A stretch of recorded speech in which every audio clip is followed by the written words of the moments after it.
So we call this drowning in photos, because it's a feeling I think we can all relate to of how do we stay organized? How do we keep the stuff where we need it? So that's what we're going to be tackling today is some strategies to make that a little bit better. So thank you guys for coming. Okay, well, we're off to a great start. There's more than 50 of you here on a Sunday afternoon, so I appreciate that. Thanks you guys for giving up a little bit of time. I hope that this is very much worth your time. And you are welcome to use the Q&A section to ask questions of me. And I'll do what I can to give you some highly useful information. So here we go.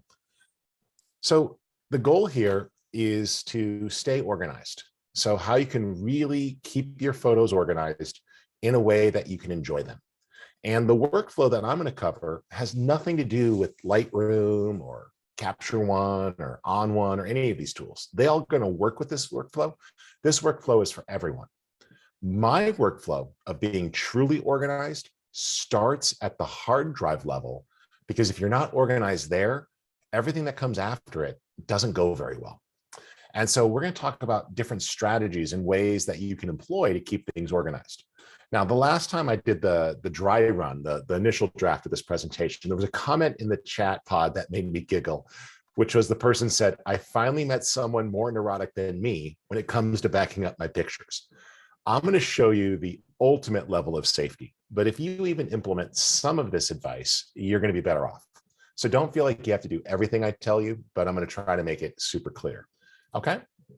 So the goal here is, hey, we're kind of up and running. It's a new year. Let's get things organized.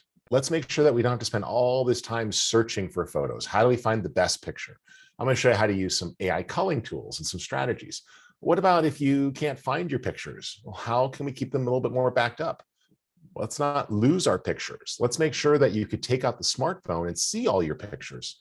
And so I'm going to show you ways that don't rely on the cloud for some backup. And then we'll talk about the cloud too. I think the cloud is a good thing. It's just like with someone my size photo library. If I were to put all my pictures into Lightroom's cloud, it would cost me about $2,600 a year. I'm not ready to spend $2,600 a year on keeping my photos in the cloud when I could take that $2,600 a year and take an amazing photo trip to make more pictures, as well as buy a new lens. So I'd rather put the $2,600 towards taking a trip to make more photos and buying a new lens. So that's my philosophy. And we're going to show you things that are very cost conscious. So I'll show you some options for keeping things in the cloud that are virtually free or much cheaper than you're used to. Okay. So this is cool. My name again is Rich Harrington. I am the publisher of Photofocus, and please feel free to put any questions you have into the Q&A section and I'll see them. And I'll also try to keep an eye on the chat pod. So what you're going to learn here today is how to keep your hard drives set up for a multiple application workflow. In other words, I said at the start of this webinar, this wasn't a Lightroom webinar or a Capture One webinar or an On One webinar or a Luminar webinar, but all those tools will work with this workflow because an organized hard drive can be accessed from pretty much any other application and you stay organized. I'm also going to show you how we can use cloning to make sure that a hard drive stays perfectly backed up and in sync. So I read an article earlier this week about somebody who lost all their pictures. They published on Photofocus about how their Drobo failed. Well, I've got 5 Drobos sitting right here. And the reality is that any hard drive can fail. So if your content is only in one place, one type of hard drive, that's a problem. And if it's only in one location, that's a problem too. So we're going to talk about 3-2-1 backup later, keeping 3 copies of our data on 2 different types of media, with at least one of them being off-site. So in other words, not at your house in case you were robbed or had a fire or something bad happened, heaven forbid.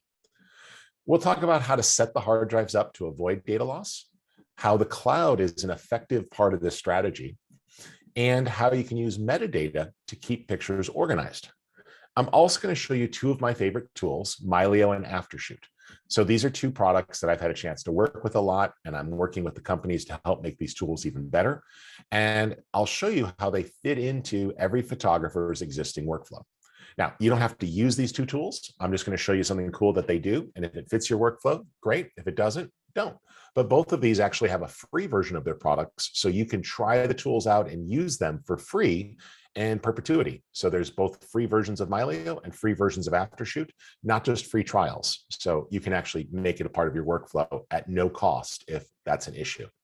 Okay, cool. So before we jump in, I'd like to know, if you'd be willing, toss into the chat pod one of the biggest challenges you faced with your pictures. When you say, when I think about my photo library, I feel or I think, for example, for me, I felt that my library was cluttered.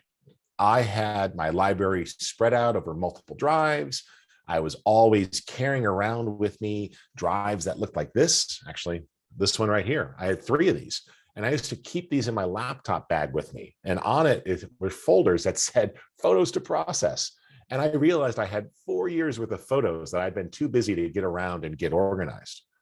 Well, that's a problem, because when you're carrying those drives with you, it's extra weight. You can lose them. You can leave them in the back of an airplane seat, forget them in the drawer at the hotel, or they're on a hard drive, which can fail. You can lose it. It can go down. So it's always a little bit risky. So I see that you guys are feeling kind of overwhelmed or unorganized. Yeah, I'd agree with that. Definitely. You got a lot of dupes. Yep, I'm going to show you dupe detection later. So when you end up realize that you got 4 copies of the same picture in your photo library, it gets a little annoying to know which one's the right one, or to back up data you don't need to back up. Okay, so cool. All right. So my name is Rich Harrington, and I'm a visual storyteller.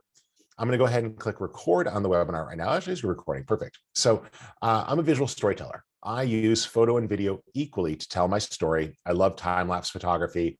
I shoot video. I do video for a living, and I do photography occasionally for a living, but more so I do video, and I try to keep a lot of my photography for myself for personal enjoyment.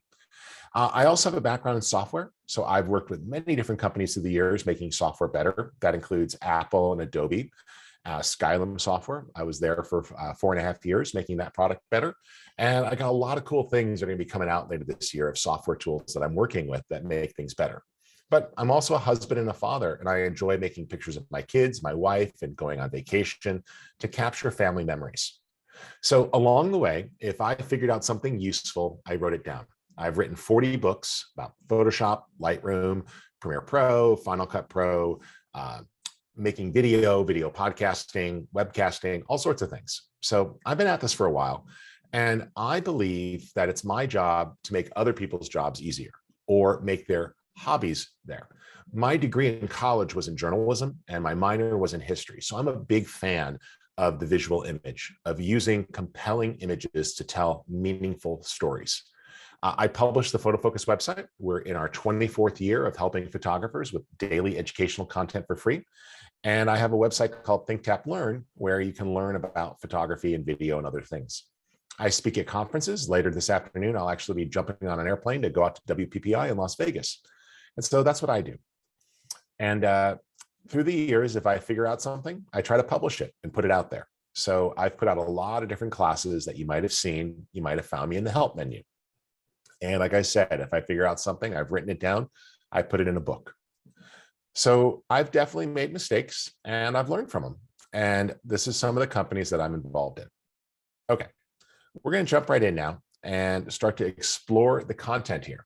And so what I like to do is really try to keep things organized. So if you want to connect, you're welcome to reach out on LinkedIn. Be happy to hear from you. And that's a great place to connect professionally. Okay, so how much is too much? In other words, you've got all these photos. And one of my philosophies is it's actually okay to delete images if it's deliberate. So I like to go through, process a shoot, and get rid of the ones that are obviously bad. Now, I don't do this lightly. I don't do it immediately. I don't sit there at the back of the photo shoot reviewing on the back of the camera, delete. I wait till I get home, till I have time to open it up on the big screen, look at it, and really evaluate if it's ready. Also, how much is too much? Well, this is up to you. You're going to have to decide how organized you want to be and how protected you want to be. I am paranoid. In my basement here, I've got pictures and photos and files that represent 25 years of my professional life. Well, I don't just store them on one hard drive. I don't just store them on one RAID. I don't just keep them in one location. I keep them in the cloud too, because they're my livelihood. But if you are content to just have things backed up in two places, well, that's twice as good as one place. In fact, it's about 5 times better, because only in one place is a disaster waiting to happen. So how protected you are is ultimately up to you. So you can decide what you want to do for that level of protection and how organized you're going to be. Okay. Again, Candace, feel free just to type your question into the chat pod if you would. Okay. So if you have your files on a single hard drive, there's zero protection. You are destined to lose them. If you put them on one extra hard drive, well, now you've got an insurance policy if something goes wrong. But if that hard drive is unplugged and is just sitting on a shelf, here's something people don't realize. Hard drives aren't designed to be unplugged sitting on a shelf. They actually fail and are more likely to fail because they are giant electromagnets and they're designed to be spinning and working. And if the drive starts to sit there too long, it could actually start to demagnetize, or it could dry up. So a hard drive that's not plugged in is going to fail, just like a tire sitting in a corner will still rot. Cloud backup gives us the ability to put the content into the cloud, but this can get really expensive because offsite data storage isn't cheap and it adds up. We will talk about some plans that are cheaper. And for example, I use 2 types of cloud backup. I use a service called Backblaze, which allows me to have a flat fee of putting things in the cloud, but it's not fast, but it's cheap. Okay. You see these things go hand in hand.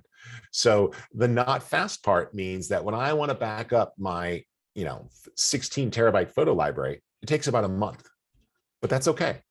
I'd rather let that run in the background every night when I'm not using the computer, push it up to the cloud and know that it's there. Because if something terrible were to happen to my house, or my computers were all stolen and somebody came in and took all my hard drives and all my computers, I still would have every single picture I cared about in the cloud.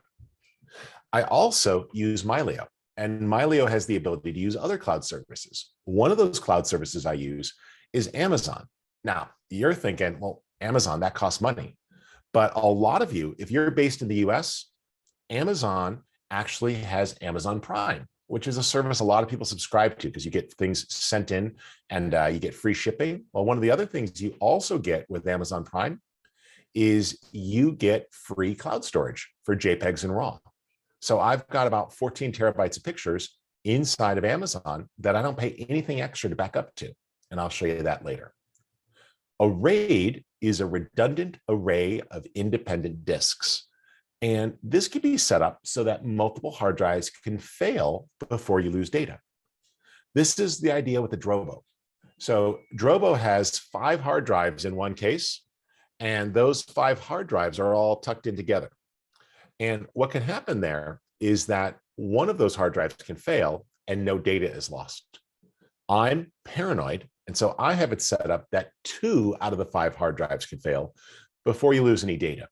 Well, this is good. This keeps things safe. And so it reduces the amount of total capacity you have, but it means that something can go wrong.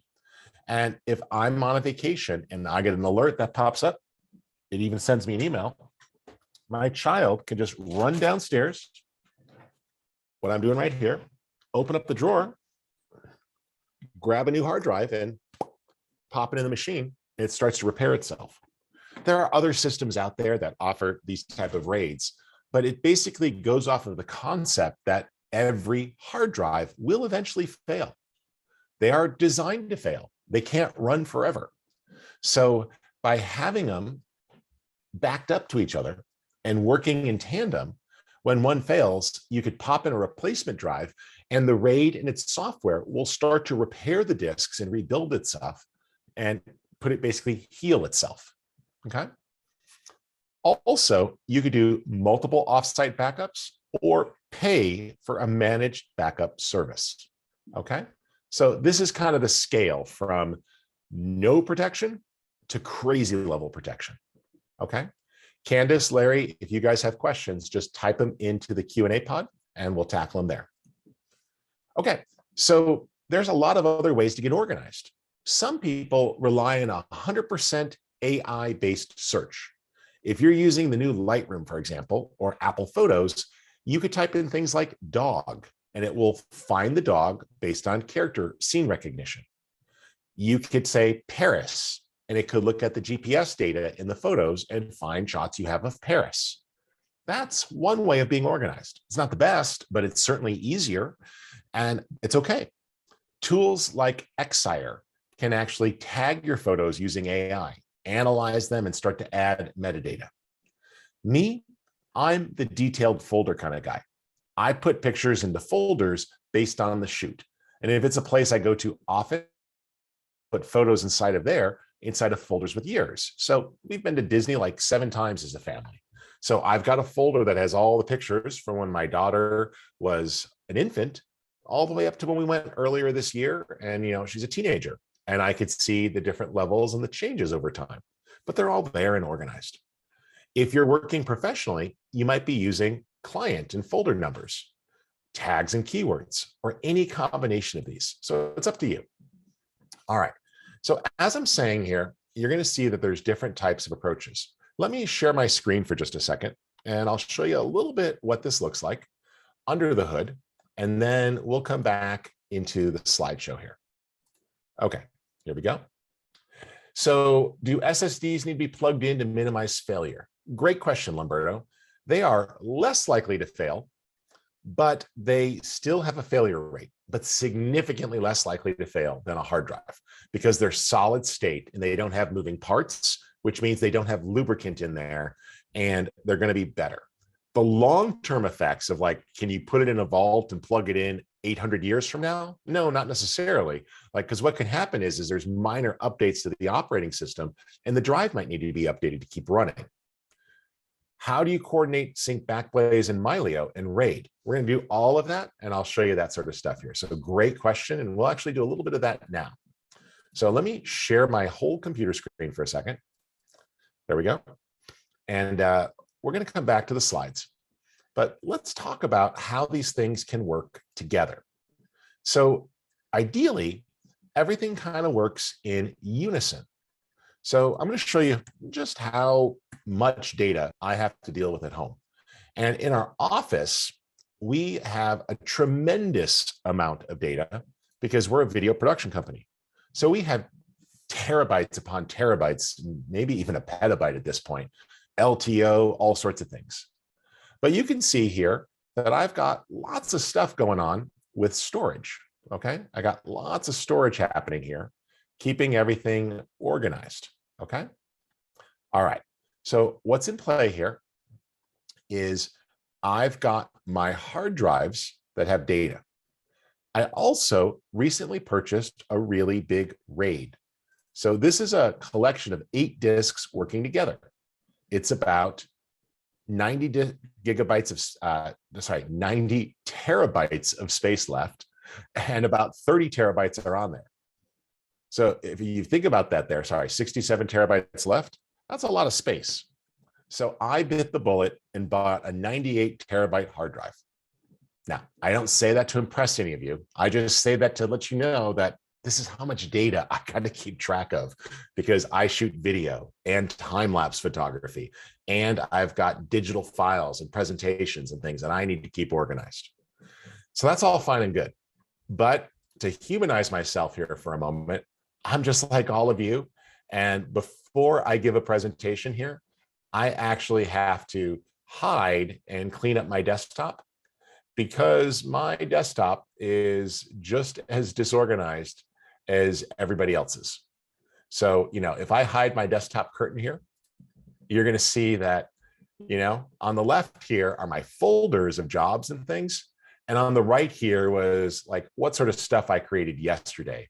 So I've got some video here that I was in the middle of editing, and I've got a bunch of presentations I was giving. I got a couple of JPEGs that I exported that I was in the middle of posting to social media.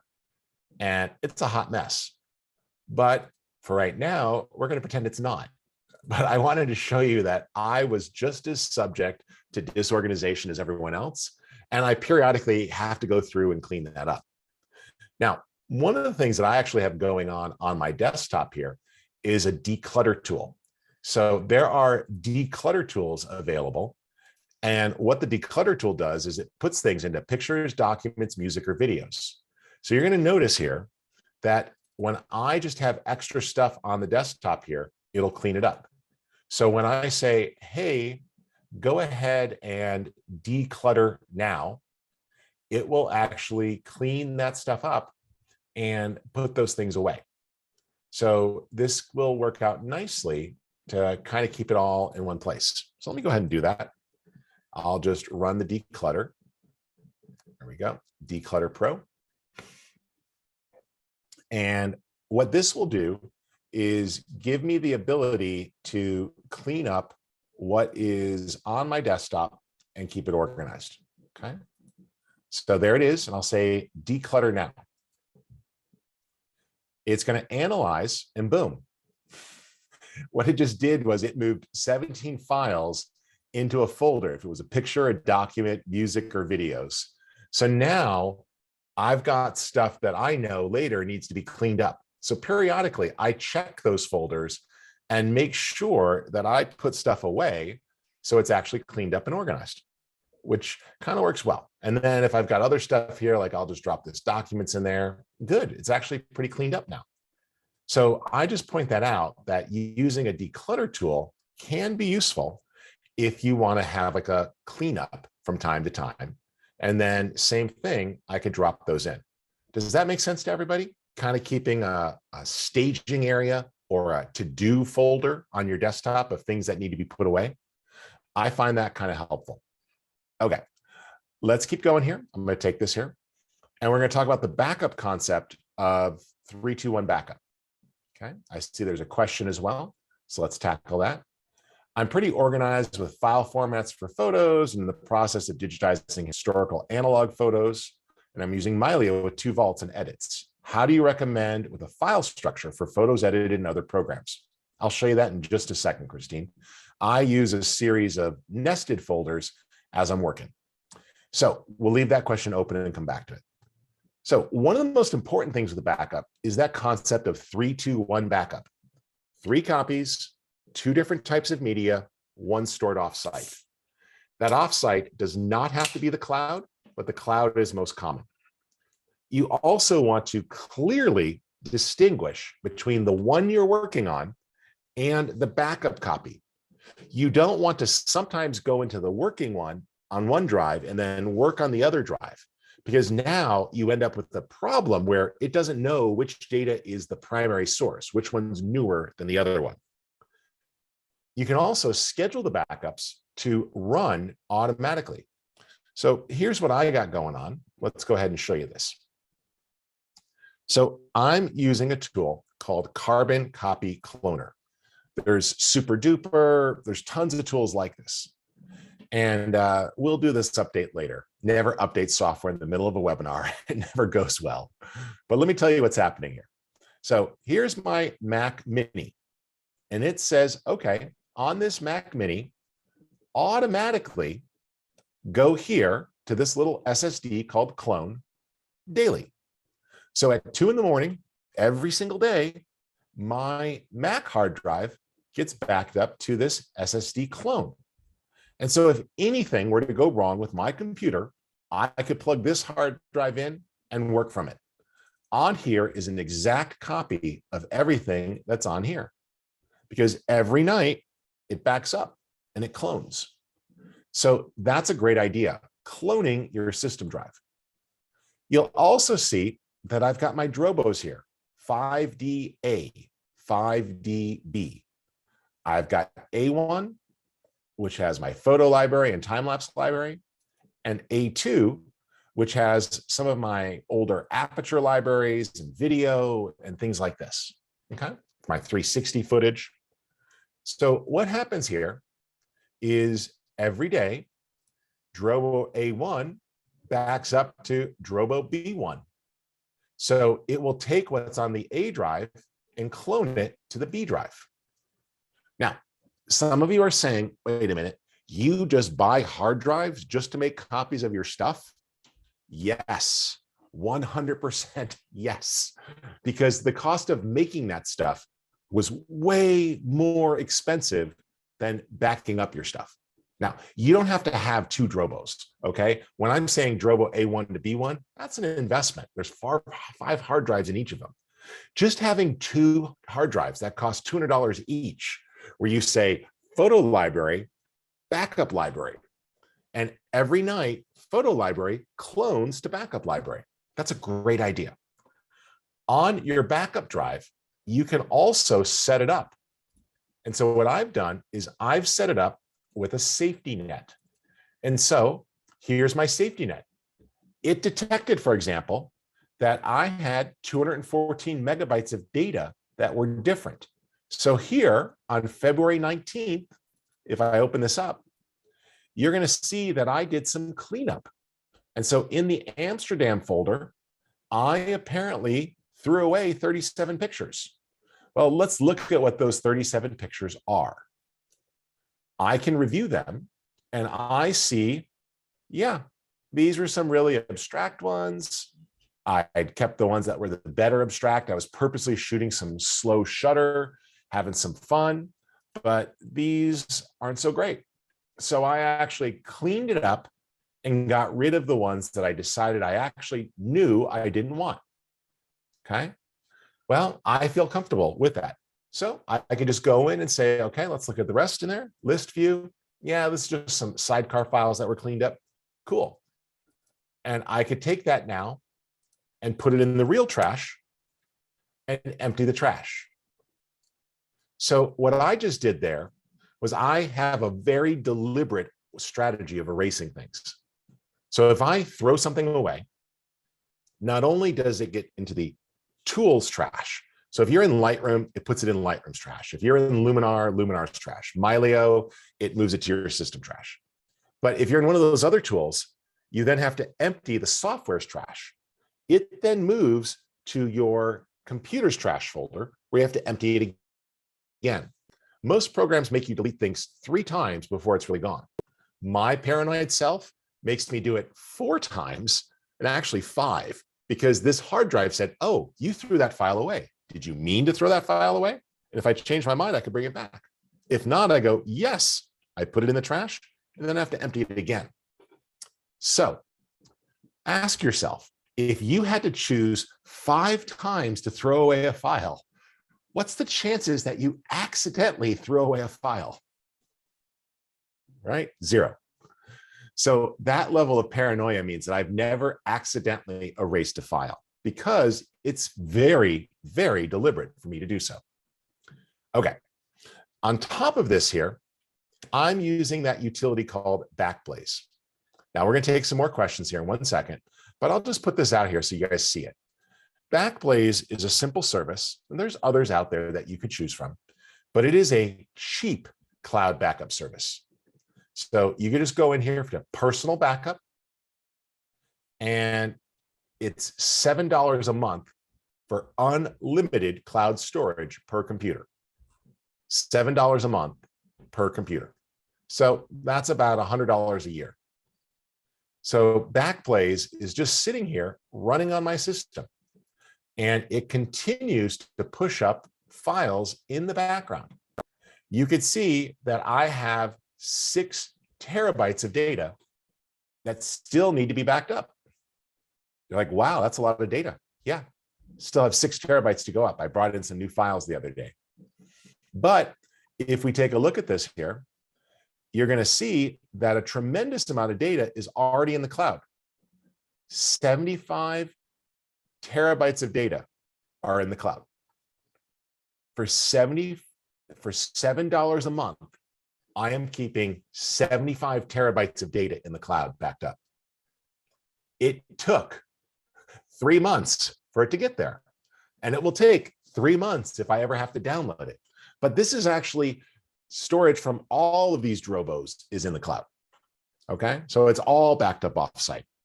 Think about that. At $7 a month, unlimited cloud backup, that's a pretty good deal.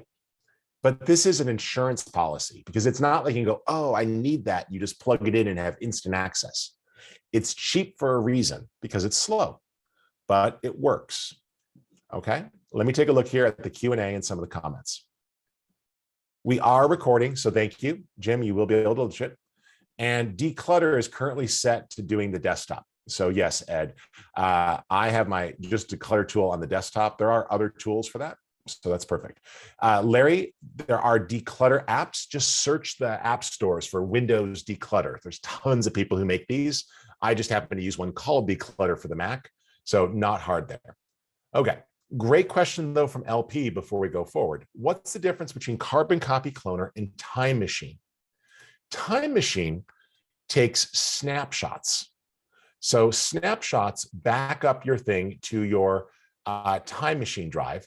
And the benefit of that is that you could step in and go back to see earlier versions of files. Time Machine is very slow. It works, but Carbon Copy Cloner lets you set up tons of rules. So does SuperDuper. There are other tools that do this, and I'll name some of the ones on Windows as well. They also let you schedule.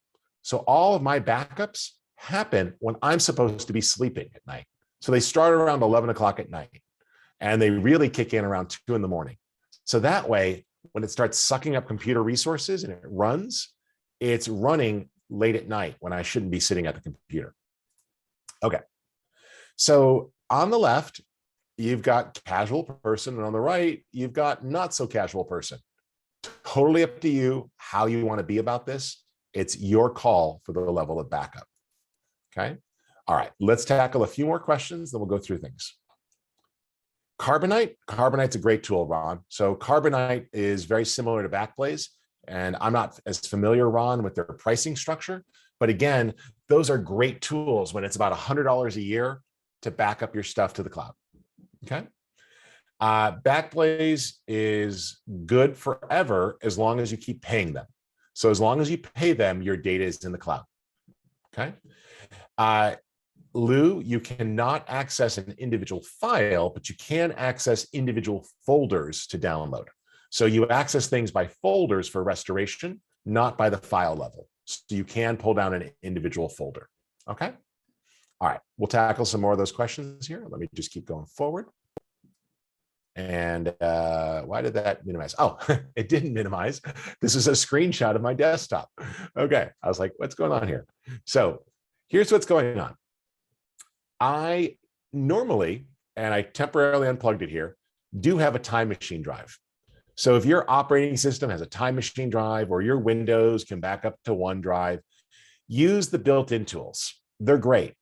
They're there for a reason. They work really well with the operating system. But you'll see that I've got lots of other drives. So my Drobos are decent, but not outstanding. On the left here, I've got some more performance drives. So I've got some SSDs, and I've got a really fast 8-drive array for performance video editing in my photo library. And you can see how these all kind of work in unison. So I got a lot of data to keep track of. So 3-2-1 backup comes down to keeping that data safe.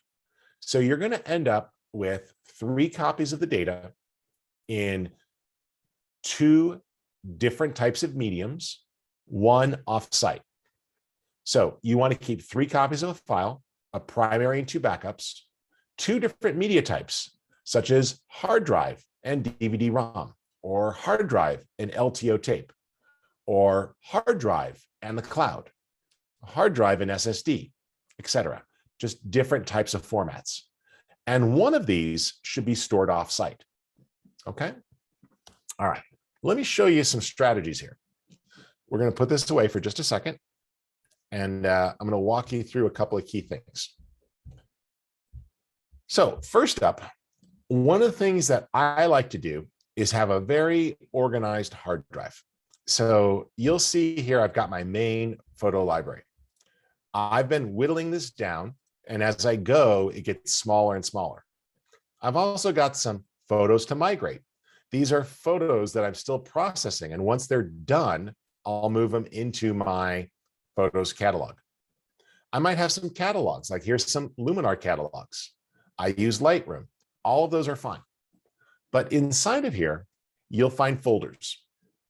So if it's a place that I end up going to a lot, or something that happens a lot, I might have a subfolder. Obviously, Christmas has happened more than 2 years. Or you might see here that, there's a lot of pictures in here. One of the things that I do is I tell other tools like Lightroom to always write the sidecar file, the XMP file.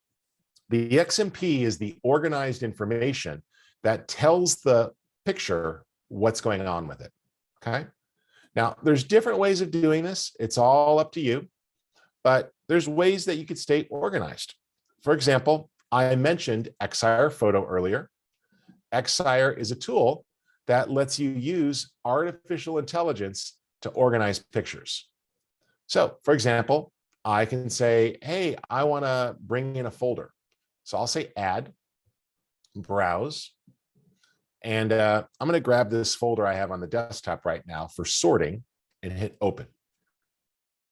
There it is. Do the subfolders, analyze the photos. Great. Start. What it's going to do is it's going to look through this, find these pictures, and start to use AI to organize them. This is just one tool of many, but this is a pretty cool tool. And I'll get to some more of the Q&A here in just a second. But you see it's plowing through those photos, and it's using artificial intelligence to analyze what's in each picture. What it's doing is creating keywords for the content. So it's looking at each of those and analyzing them and coming up with words that describe the content of each picture. Okay. You can run this really at any time. I like to run it before I import my pictures.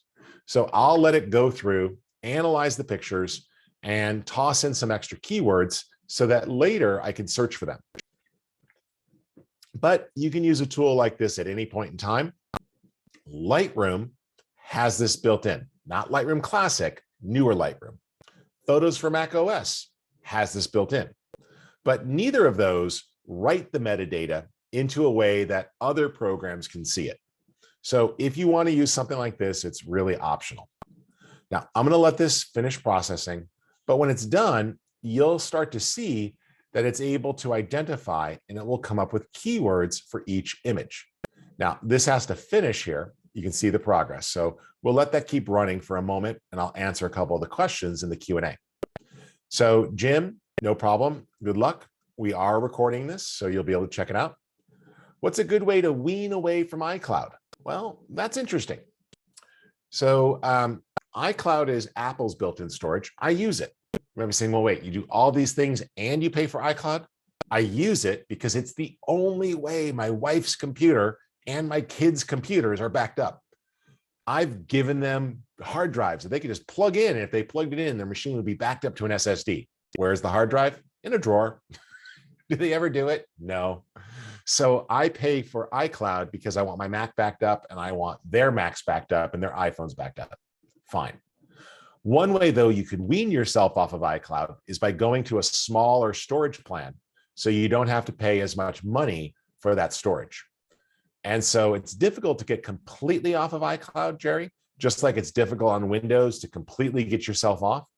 But you can go to a smaller plan and really just get that to be less intense. Okay. Backblaze is absolutely compatible with Mac and PC. Okay. Carbon Copy Cloner is not. That is a Mac tool. But all you have to do, Backblaze 100% compatible Mac and PC. Just say, like, do a search, Carbon Copy Cloner for Windows, okay? And you'll find a list of replacements. Super Duper should be one, but let me come up here. I'm trying to remember the one that my friend uses. I'm just spacing my mind right now. It'll come in. Here we go. 7 Windows alternatives to Carbon Copy Cloner. Acronis, that's one. I've definitely used Acronis. And you can see here different tools. And so you get all the information about what it is. So Acronis, I've definitely used. And yep, there you go. Clonezilla, that's another one. Little bit basic there, not quite as fancy. So, and again, if you just look at some of the web searches, you'll see some other ones here that are listed. And so you could check out, let's not give them permission. you could see some other options that are available. But all you're doing is looking for a cloning tool or a backup tool. Okay. So hopefully that makes sense. That'll give you some ideas. And again, you just want to find a cloning or a backup tool. Okay. So Linda, I hope I addressed that. Backblaze or absolutely fine. ChronoSync. ChronoSync is another good tool. ChronoSync is a tool that is going to be used for cloning or backup. So good call. And as you're seeing here, as people are saying, well, what about this one? Or what about this one? Secret, I don't care as long as you use one of them. Okay. Get one, install it, pay for it, and let it run. So here's ChronoSync. And that's letting you keep things backed up and running. Perfect. Totally fine. Again, just pick one. Find one that you're going to use and use it. Okay. As long as you're doing that, life is going to be a lot better for you. So thank you, Christine, for making another reference there on one of them. Okay. And somebody said, what's an SSD? An SSD is a solid state hard drive. So non-spinning disks. So SSDs are used for all sorts of things, and they're higher performance, very, very fast for read-write access. Okay. But they tend to be much more expensive than a traditional hard drive. So a traditional hard drive, you can get like a 6 or an 8 terabyte hard drive for the cost of a 1 terabyte SSD. So what you get in speed and compact size, you give up a lot more dollars for. Okay, cool. Okay, these are about done being analyzed. So let's see how that's coming along. We'll take a look here. And you see that it's got different words that it's going to be able to detect. So as it's analyzing the image, it detected person, face, one face, person, profile, colorful, flower, nature, plant, texture, unsaturated, right? Architecture, building, city, clouds, nature, sky, skyscraper, tower. 100% AI, baby. Okay. These are keywords. So later, when I'm in my photo library, I could search for flower or yellow or city or skyscraper, right? Let's see here.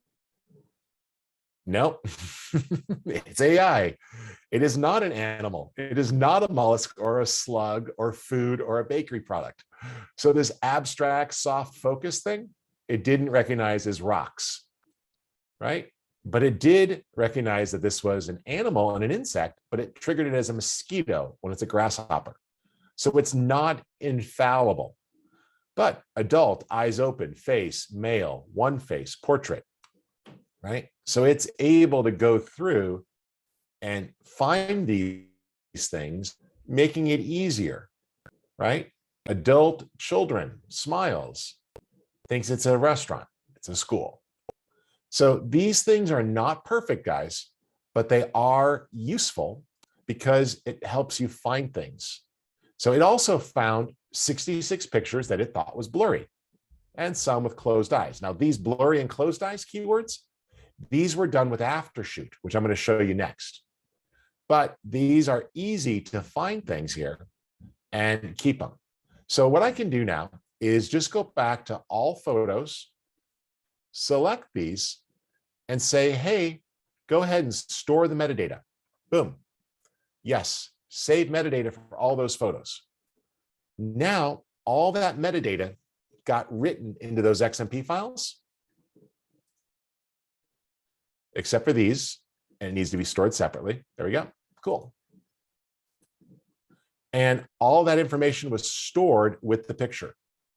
So when I want to find something later, notice it was able to find cool things here. Teenager, glasses, right? See how it's able to isolate that down on a photo shoot, right? So it can use different things as categories. So that's Xire. It's one tool of many, but that's a way of cataloging images with AI-generated keywords. Okay, let's answer a couple of questions, and then we're going to go on to AfterShoot next to organize the pictures before we import. So Q&A time. Let's take a look here at some of these. Is it safe to use SD cards and USB drives to back up photos? It's safe Not USB drives. USB drives do have moving parts. If it's an SSD, sure. If you mean thumbsticks, Siju, this gets expensive. SD cards are not very rugged, right? So these little flimsy plastic things with this gold contacts here, that can oxidize. Those can flake off and get scratched. These are not long-term storage devices. Now, if you're putting those into a card wallet and you're the type of person who's totally paranoid about erasing these, I absolutely, when I come back from a trip, will have wallets full of cards, right? Notice here too, this one is labeled shot cards. In other words, when I go in the field and I shoot, I have a new wallet and I have an empty wallet. And as I take them out of the camera, I don't put them back with the blank cards. I put them into a new wallet called shot cards.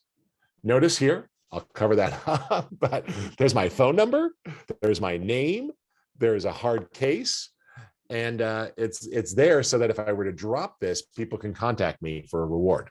But that's going to keep those really safe. So I hope that helps a little bit there. As you're starting out in photography, do you recommend Lightroom or Lightroom Classic? Totally up to you. I am fine with all of those. They're not a part of my personal workflow. So I tend to use Bridge and Photoshop, and then I use tools like Lightroom and Perfectly Clear as plugins to enhance my images. But there's so many tools out there. It's all up to you and what you're comfortable with. But I don't recommend relying upon Lightroom to be your photo organizer, okay? Organize before you import. It makes a world of difference because now you're no longer held hostage to any one tool. You could switch to the tool to get the job done. So if I need to merge HDR photos together, I go into Aurora HDR. If I need to do a cool vintage effect, I might use On1 Effects to do a cool vintage photo effect. So you could use the tool that's right for the job, and they just end up back in those folders. And so you know that all your edited photos just go right back to where the originals were. And so you can see them side by side. So that way you have organized hard drives, not an organized Lightroom library. And when you bring them into Lightroom, they stay organized. Okay. Give me a thumbs up and let me know in the chat pod. Did Xire make sense to everybody? I don't want to spend a lot of time on that tool, but do you guys see how you can use a keyword generator like that to quickly scan your pictures and toss in like some extra keywords so it's easy to find? So it's just simple to keep that there if you need to do things. Cool, we got a thumbs up, a yes, good. Just wanted to check. Okay, now I want to show you a tool called AfterShoot. So first up, before I forget, AfterShoot works for free, and there's a paid version that's $10 a month. The paid version has some extra features to it, and I'll call up. Oops, there we go. Let me just open up AfterShoot, and I'll show you what it does. So AfterShoot is a culling tool. Culling is the process of separating the good photos from the bad photos, okay? That's a real boring job, which is why I used to get really far behind on it. So this will analyze your photos and make it easy to get rid of the bad ones, okay? Let me go ahead here. I'm just gonna update the software so it's currently up to date. There we go. We'll just let that run. So what this is gonna do is process the pictures and get rid of the bad ones. So it's able to look at those, figure out which ones are good and which ones are blurry, which ones have closed eyes, and if there's several pictures, which of the group is best, okay? All right, does Xire allow you to name people and apply to other pictures? No, Jerry, it doesn't have face detection, but Mylio does. And so later, Jerry, I'll show you the face detection features in Mylio, which is where I organize all of my pictures, and I use Mylio as my home base. Now, I'll talk about it. Mylio is not a well-known tool. It's been around for a while, but it's a tool you're going to hear more and more about. It is a photo library that works on all your devices, mobile phone, tablet, desktop, laptops. It's a single photo library that stays in sync across every device you own, including the ability to mix Mac, Windows, and iOS all into one photo library. And it does have some really kick-ass face detection, so you can tag people by face. And it uses AI to recognize people. And it also uses OCR, optical character recognition. So if there's text or anything in the pictures, you could search for the text inside your photos. So it's pretty cool. Okay. All right. So let me store that one. Great questions, though. I love these questions, guys. Thank you so much for making this interactive. I hope it's more fun for you. It's more fun for me to know that I'm actually putting out some fires for you. Okay, let's see here. This is almost updated, so we'll come back to that. So while that's running, let me bring up a little bit of information about that tool really quick. And I'm just going to open up a little bit of information here about AfterShoot. There we go. And let me open that up. So AfterShoot is a cool thing that will use AI. It actually has about 8 different tests, and it goes through and it looks for problems in your picture. So what it's able to do is it will analyze the pictures and sort out the bad ones, leaving only the good ones of different qualities that you can review for. It will always pick one photo from each set. So if you shoot burst mode, it's going to always find the best ones. But if you only shot a single picture of a subject, it won't throw it away. It always leaves one of every picture behind. And what it can do is it works on Windows and Mac, easy enough. And then it hands off to folders or Lightroom, Lightroom Classic, or Capture One. And the free version of AfterShoot will let you look automatically for closed eyes and blurry photos. So you can scan your pictures and just flag the ones that have closed eyes or are blurry because of too much motion or camera shake or anything else. The professional version will go through and analyze the pictures and identify the best ones with AI. Okay, so that's the difference between the two. Let's go ahead and install that, and I'll show you what that looks like. So I'll go ahead and minimize this, and we'll open it up. Okay, it's installing really quick. Did it finish? I think so. 1 second, let me just double check. Yep. All right. AfterShoot yesterday. Yep. Okay, so that should be the latest build. Okay. All right, let's get that launched and we'll take a look. So the way AfterShoot works is you just add a folder that you want to analyze, okay? And it could already be in your catalog, like you could already have it in Lightroom or in any other tool you're using, but ideally you use it first. So it's used right after the shoot. So all you do is you say, hey, I got a new album, and you tell it what pictures you want to add in. So I'll say, okay, go ahead and add a folder to this album.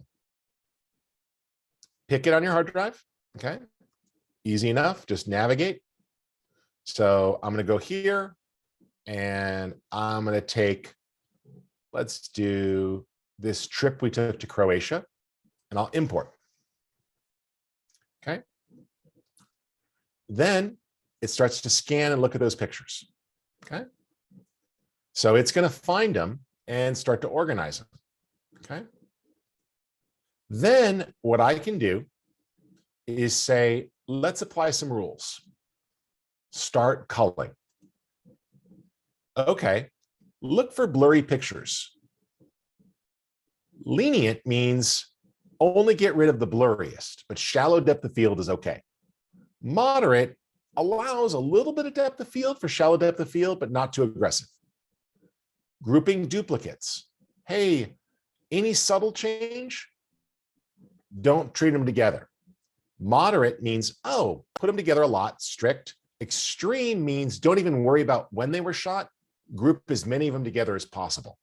But normally, strict is going to look within a 30-second window and say, okay, if these pictures were taken within 30 seconds of each other, they're probably the same.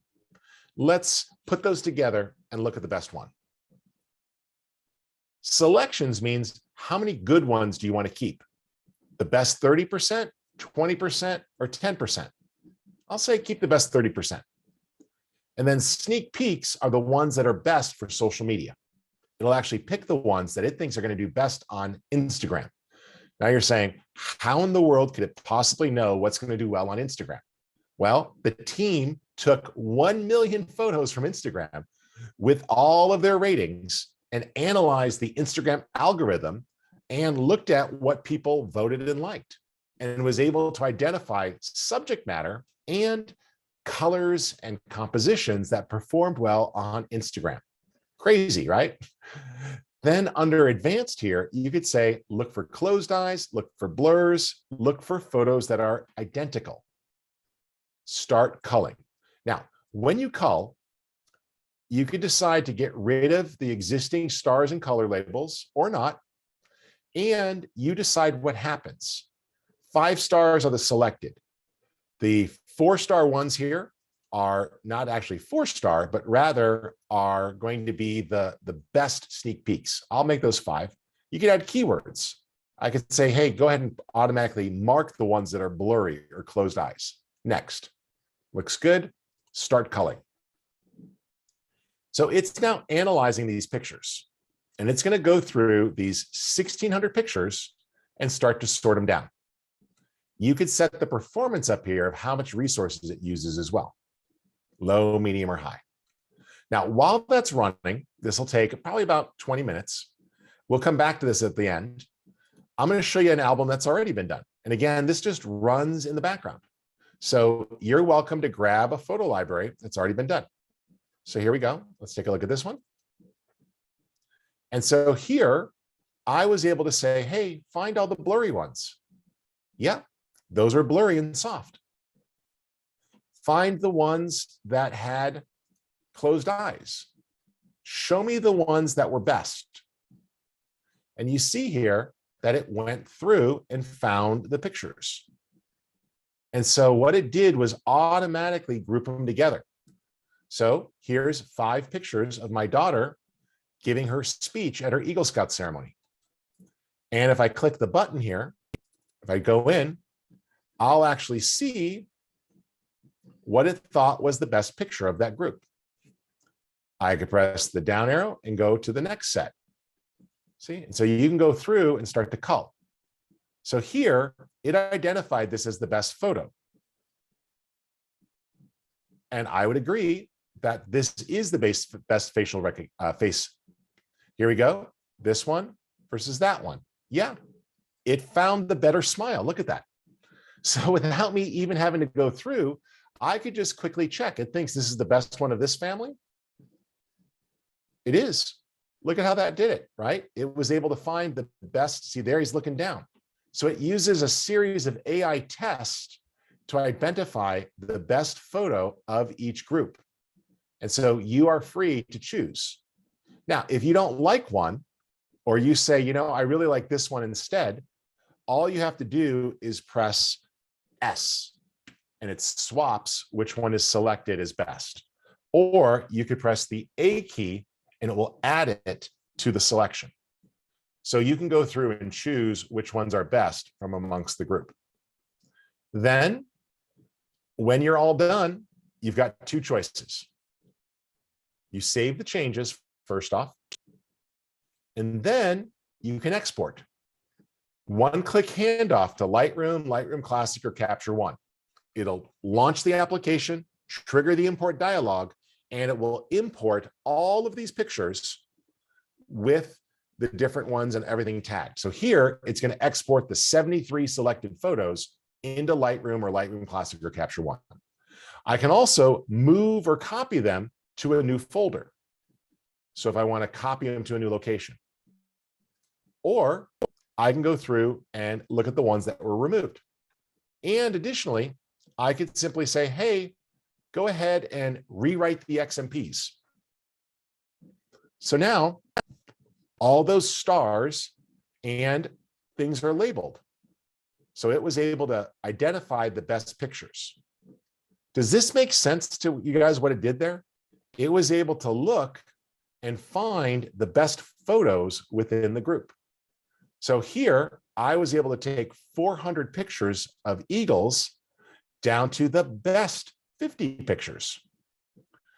So it knew, for example, that here, that this photo versus there, that this was the classic pose of the strike. Now, I'm not a great bird photographer. If I was, I would have been zoomed in a lot tighter. I shot loose, but I can always crop and post. But, you know, I was on an expo with my friend Scott Bourne to take some pictures of eagles. He leads the Eagle Workshop. And so I was able to go through and identify and find the best pictures. So see, it's able to analyze, and it found the ones that were sharp versus blurry. So it was able to get rid of all of the blurry ones and find the best of each one, making it easier to find things. So 200 of those pictures were blurry. Why? Because eagles fly at about 35 miles an hour, and I'm not that good. So this way I was able to cut my pictures down by just getting rid of the blurry ones right away. And then it felt that these were the best. And so it made it easy for me to identify the best of each type of picture. And then I only have to look at these 56 instead of 500 to find the ones that I want to post and keep. See? So that's a really good one. Look at how it made it easy for me to surface and find the best pictures. Okay, let me know in the chat pod if this tool makes sense to you guys. This is just called AfterShoot, and it makes it simple to find your best pictures. Now, I'm going to let that keep running in the background, and we'll come back later and take a look at that job that was running. But I could see that the Croatia pictures are running, and when that's done, these pictures from Atlanta are going to run. So you can queue up a bunch of jobs and let it run in the background. All right, let me go ahead and hide this, and we're going to answer a couple more questions and then go into the photo organizer itself. So hide, 1 second. Switch. Good. Okay. I'm going to bring up the Q&A. So let's go to the bottom of the list here. Will AfterShoot work on a folder from iPhoto and then delete it in iPhoto? It only works on external photos at this point, Jerome. The challenge with photos for macOS and iPhoto is that Apple uses a managed library. So once things are in there, it's pretty difficult. Okay. So that's up to you. But it's kind of hard when things are in iPhoto to do anything. Okay. Another good question. So would the order be AfterShoot and then Xire? So that's tricky. I like to use AfterShoot first. So I'll usually use AfterShoot to sort it down and get rid of the bad pictures. And then I'll run it. But I have run AfterShoot on stuff that's already in my photo library, and I just tell it to update the XMP files. So you don't have to run it first. They have instructions in there, like if you want to analyze everything that you have in Lightroom, you could do it. And then just save the sidecar files and tell Lightroom to scan and update, and then all your star labels will update automatically. So if you've got a bunch of pictures that you've not rated yet, it can scan all the ones that you haven't rated and then update the ratings on those and tell you which ones it thinks are 5 stars versus which ones are blurry or have eyes closed. Okay. So I hope that makes sense. And then Xire, same thing. You could run that whenever you want to add metadata. Okay. So Rick, you can absolutely use this with scans. So Xire and AfterShoot can run on scan photos all day long. Totally fine. You don't have to use either of those tools, but they do work.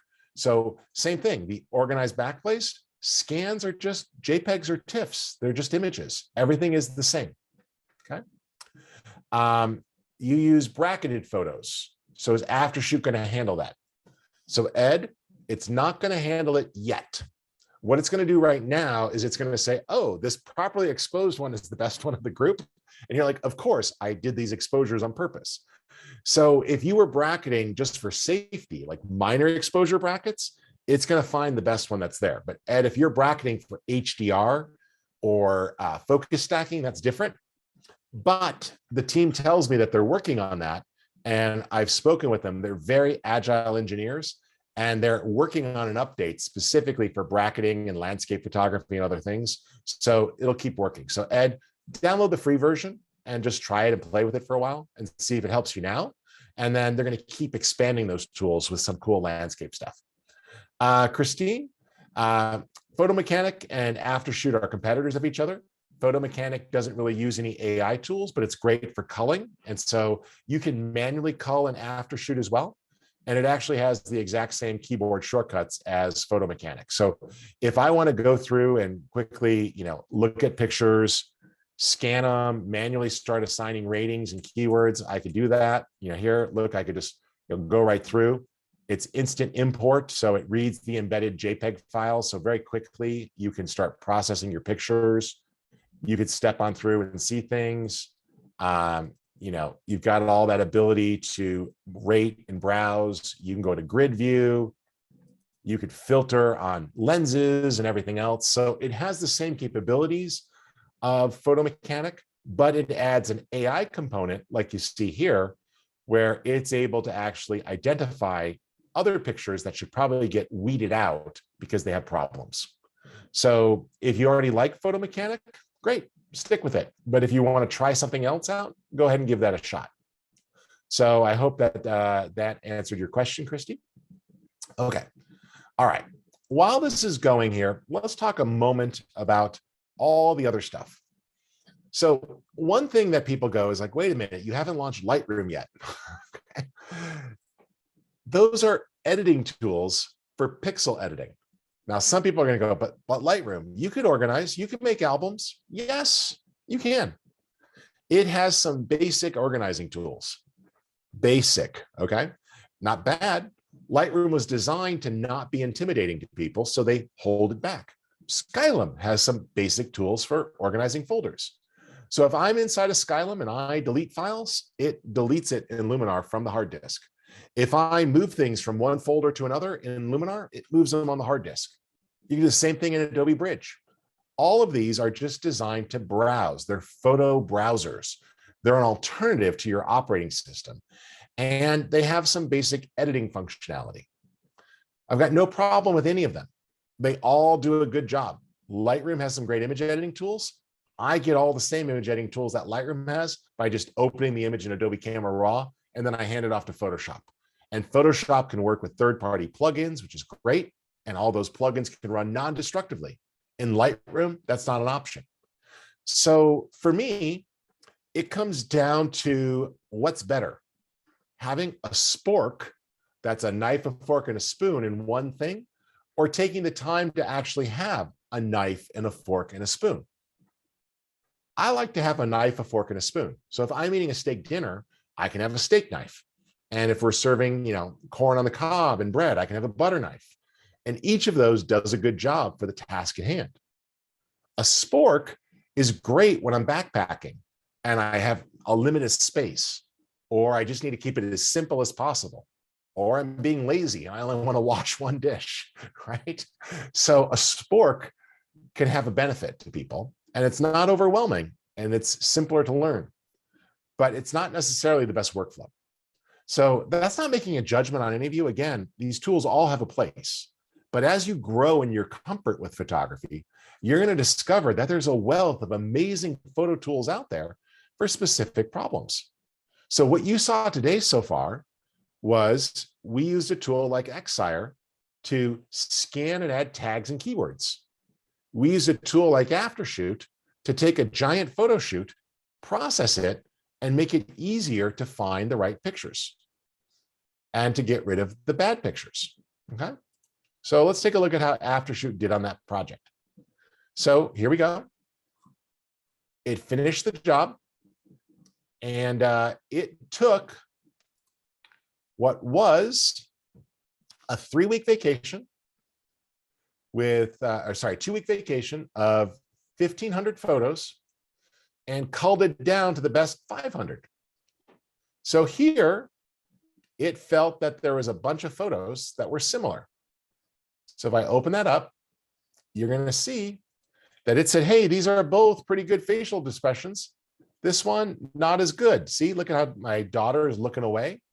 And so is my wife. versus here, we got much better eye contact with the camera. Next. Yep. Yep.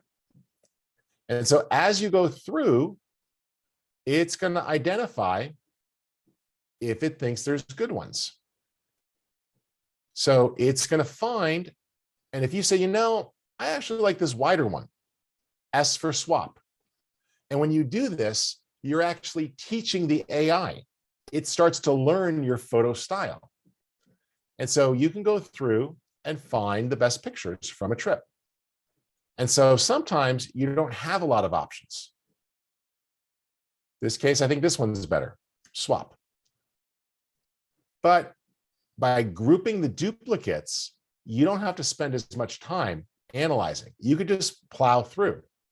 And if you go, you know, I like this one or I like that one, you can decide which one you keep. Or A, and now they're both selected.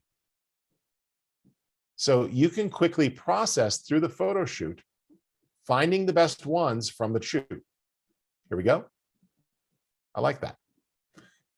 And so it's able to look at it and say, yeah, I do think that this is the best of the three. So it was able to look at those and identify. You can also, when you're in grid view, sort or filter. Go ahead and get rid of all the ones that have, you know, just show me ones where there's duplicates. So now I see that there's multiple pictures here. And in each case, AfterShoot tried to identify the best one of each. So you can quickly plow through and decide which one was better. See? And I like it. When you're all done, export or save the folders. Okay? So that's AfterShoot in a nutshell. All right. I want to show you, though, what I'm doing to stay organized. Yes, go ahead and exit. Cool. Okay. All right. Here we go. So, Ari, you are asking for a workflow. So we'll do that again at the end. We'll do a summary. Okay. And do I save raw, JPEG, and edited? So I usually only shoot just raw. I don't bother shooting raw plus JPEG. That's me. I want the maximum quality. I pull it out. If you are paranoid and you want a backup file, you can shoot raw plus JPEG in case you accidentally screw something up. But I just shoot burst, and I'd rather have the speed and the extra card space for the files I'm going to edit. But if you really need raw plus JPEG, then you've got it. Okay. When you edit, all of these have the same initial name, so it stays pretty simple. Okay. Now, Christina will talk about Lightroom and how we can load that data in. So I'll open up Lightroom here and I'll address your question in a moment, which is what happens when there's new metadata. So in Lightroom here, this is the new Lightroom. This one's 100% cloud-based. So I'm assuming that you actually mean Lightroom Classic. So new Lightroom, once you put it in Lightroom, it goes to the cloud. There's really nothing else you can do with it, except it's in here and you're pretty much done. This is why I suggest doing these tools before you import into Lightroom, okay? Because once new Lightroom gets a hold of it, it's in the cloud and you can't really touch these files. You can't analyze them again. You can't add extra information to them. They're already imported and they're up there. Nothing you can do. But if you're using Lightroom Classic or Capture One or On One or Luminar, you can update those pictures and then those tools will update. So what you would end up doing is this, right? So if I had all these pictures in here and I'd already imported them, they were brought in from a source like Amsterdam here. I could say that I want to scan those again and reload the metadata. So you can go in and basically do a refresh on the metadata. Okay. So let me just type in, there we go. So you can tell it that you want to reload that, okay? Read metadata from file. So when you choose this option here under metadata, it's gonna go back out and look and see if there's new metadata there that was on the hard drive. And if there is, it's gonna load it in. So if you used one of these tools to scan or do things, it's gonna show up. So if I add those pictures that I ran through Xire and that I ran through other sources here, let's just go ahead and bring them right in for right now. Add folder, okay? I'm gonna add those pictures that I ran through Xire and AfterShoot. Here we go. They were on my desktop, sorting, choose. There you go. And I say, go ahead and read it. That's great. Don't bring in duplicates. All good. Yep. Cool. Import. Boom. Now watch this. Let's go to one of those folder pictures that was done. So there's the import. Here is one of those shoots. It's almost done. If I select one of those, there's Colleen Eagle. Look at how the colors from AfterShoot are applied. So the green ones are the ones that were the 5-star. And the blue ones here are the sneak peeks for social media, right? And the keywords are there. So if I say, hey, let me take a look at the existing keywords, there they are. There's the keyword blurred. And so you could actually apply that as a filter, and there's all my blurry photos. See? Or I could say, hey, show me the ones where there was closed eyes. Boom. There's all the ones with closed eyes, right? And sure enough. So AfterShoot found ones where the eyes were closed or where they were blurry. And so I could use this to clean up my photo library afterwards. So if you had run those tools after the fact, you would just go in and say metadata, read metadata from file. And Lightroom would go back to the folder and go, is there new metadata here? There is, and it would update.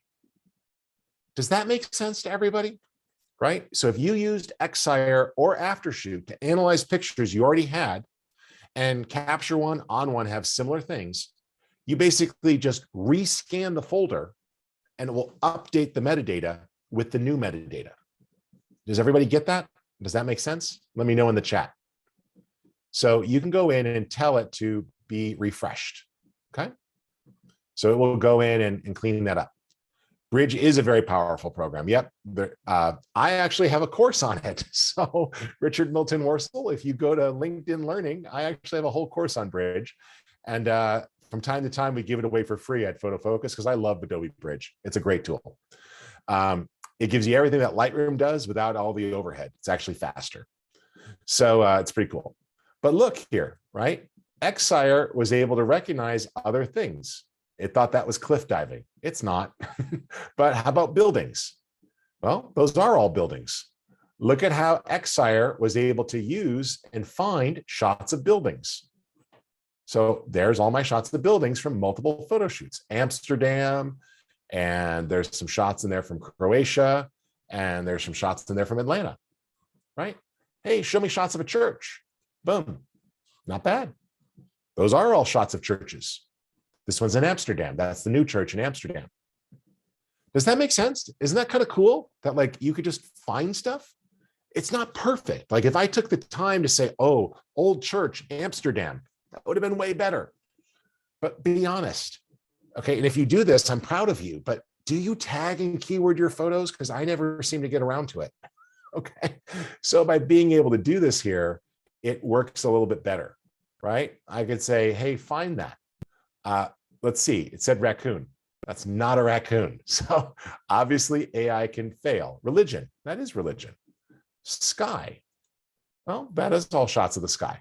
It did a nice job, right? So you can go through and use this to find things with tags or keywords, okay? And those tags and keywords are gonna work in multiple tools, okay? All right, I hope that that made sense. Now I'm gonna show you my new favorite love, which is Mylio, and I'm gonna explain why. So most of you have probably never tried Mylio. A couple of you might have. And it's a tool that came out several years ago, and then they kind of went back to the drawing board, and it recently relaunched. It's super cool. So I use Mylio on all of my devices because it works with everything. So here's the benefit of Mylio. Have all of your pictures from all of your devices in sync. So if I'm using my Apple camera, if I use my iPhone's camera, it stays in sync. It's automatically backed up. If I'm on my laptop and I import pictures, when I open up my laptop, it connects to the internet or my home network. Those photos start getting backed up to my main photo library automatically. If I'm on my laptop and I realize that I need something, I could literally tap a button and have it downloading. So that's how Mylio works. So let me explain it. You put Mylio on your primary computer. Okay. Mylio costs $100 a year. Okay. There's a free version that works with 5,000 photos. So if you want to just use it for your best photos and have like your best 5,000 photos on your smartphone and tablet, use the free version. But Mylio is $100 a year and you have all of your stuff. Now, if you click on Photofocus, we have a discount for it too. It'll save you $20. So you can use the links on Photofocus to save on AfterShoot and the links to save on Mylio. Here, what have I done? Well, I've got my Apple Photos library.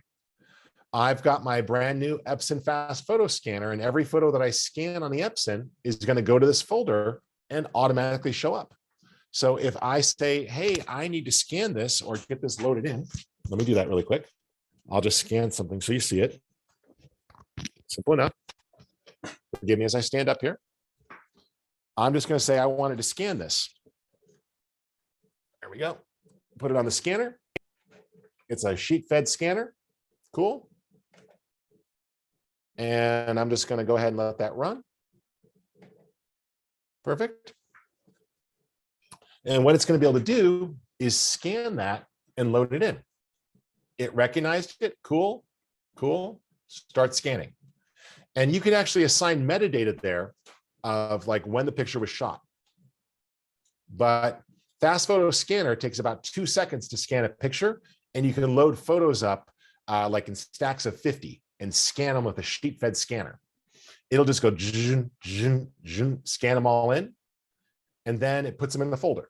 Okay. Now it does a basic AI, tries to enhance it. I didn't have a stack of photos laying around, but I grabbed something that I had on my desk. So you'll see there it is. It scanned it in. Great. Easy enough. I loaded it in backwards. Problems with a live thing, but cool. And so they're done, right? So that's all great. Cool. So now Mylio and other things will scan that folder and it'll detect things. Or I could tell it to manually scan it and it will look periodically for changes and it will start to detect. I've also used Mylio to connect my Facebook and Flickr accounts. So as I post new pictures to Facebook, Mylio is backing them up. So I could just say, hey, go ahead and check Facebook, and it will find any changes and back them up. Plus, it keeps them organized here like this. So here's my timeline photos, and I last ran this on January. So there, all my pictures posted to Facebook have been backed up. There they are. And if I need to, I could just say, hey, go ahead and check again. Go out to Facebook, boom, and it will log in. And I'll say, oh, go ahead and check my timeline photos. And you can just grab it and say select. Cool, import. It's going to log into Facebook and back up my pictures. So you can use the free version of Mylio to download all your pictures off of Facebook and get them backed up and organized on your computer. So it makes it super simple. And everything stays perfectly in sync if you've used folders or albums up there on Facebook so that they're going to stay in sync with each other. Okay. So that works pretty well. Keeps that all in place. Let me quit here. I've got way too many apps running. So give me a second to quit a few things here. I'm on a Mac Mini and I've got like all these apps running. So it's being a little bit hoggish. There we go. Perfect. Good. And we'll quit that. Good. Okay. So what that does is logs in and will actually download those pictures and keep them in sync.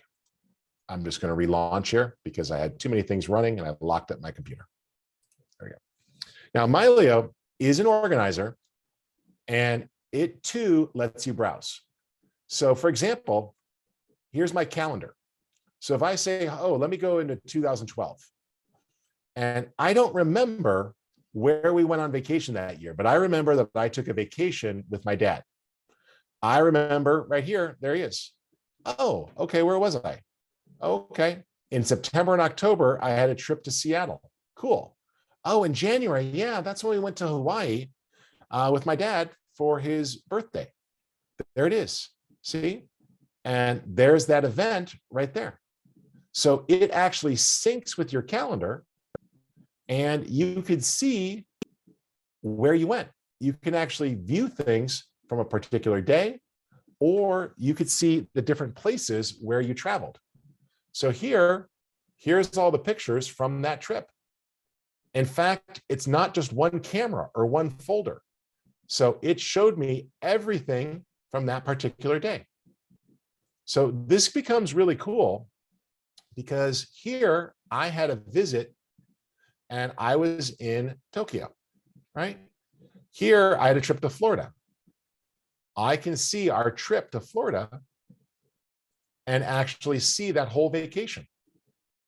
So it's really cool that you can actually go right into an event and your Google Calendars or your iCal will create metadata for your pictures yourself and connect all of those. So this makes it easy to keep those in sync. And so there, it pulled all the pictures from that trip we took to Universal Studio, even though there's some photos that were captured on my wife's phone and her camera, some captured on my camera. We have the entire vacation because my Google Calendar knew that that's where we were on vacation. And so it was able to find all those and keep them organized, which is pretty cool. So I hope that that makes sense how you can use a calendar view. Earlier, you asked about people. So I can go in and it uses face detection. So as it finds pictures that aren't yet scanned, it's going to compare those to the people I've already tagged in my library. And I could say, oh, do you have any face candidates for me? And it goes, yeah, I think these are all shots of your daughter, right?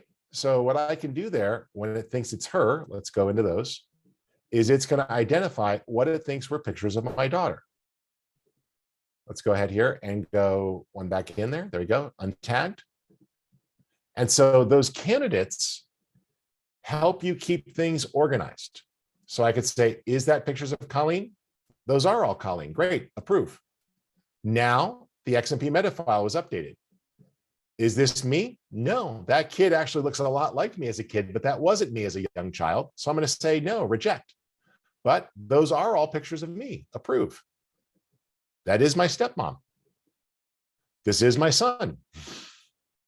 This is my friend Doug. That's Kim. That's my wife. That is not my mother-in-law. So AI is wrong, reject. That is my nephew. That's my coworker. That's my daughter, not my nephew. That is a friend. See? That is my friend Robbie, even though it's dark. All these shots from Nationals Park, I don't care about these people that happen to be in the background or on the stadium scoreboard. So I just say ignore those. See? So it goes through, and here I've got a bunch of pictures from a job I did for Major League Baseball. So I'm going to skip all those for right now. But it allows you to start to organize your photo library by people. So if I want to see all the shots here, like I've got actually my dad here twice, I'm just going to merge those together. But there's all the pictures of my dad. Here's all the pictures of my friend, Robert Vanelli. Here's pictures of my mother-in-law. Here's my friend, Scott, right? So I can see pictures of my wife across our entire relationship. And with one click, it's scanning my entire photo library and I see every picture of my wife. And then I could say, show me pictures of my wife and my daughter together it will find every picture of my wife and daughter or me together. So do you see how this is kind of cool? How these tools can make it easy to find things? And so in this case, I had a mistake. I see that I incorrectly tagged a shot that wasn't him right there, that shouldn't have been tagged as Mark. So this is my coworker. So I can open that up and look at it and say, oh, that was a mistake. I don't know why that got tagged. So let's go ahead and clean that up, right? These are all right. Yep, that's Rachel. So it's even guessing pretty well.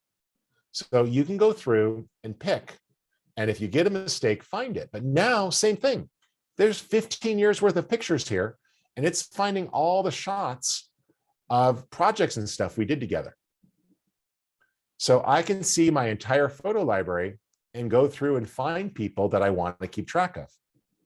Coworkers, friends, relatives, my mom, right? So it makes it easy to find them. Now, what you do in Mylio is you just add folders.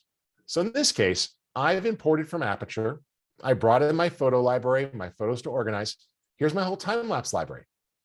Nothing actually changes. So you can add folders on your hard drive and just link to them. So these are the same folders that Lightroom sees. If I want to, Mylio can hand off to Lightroom.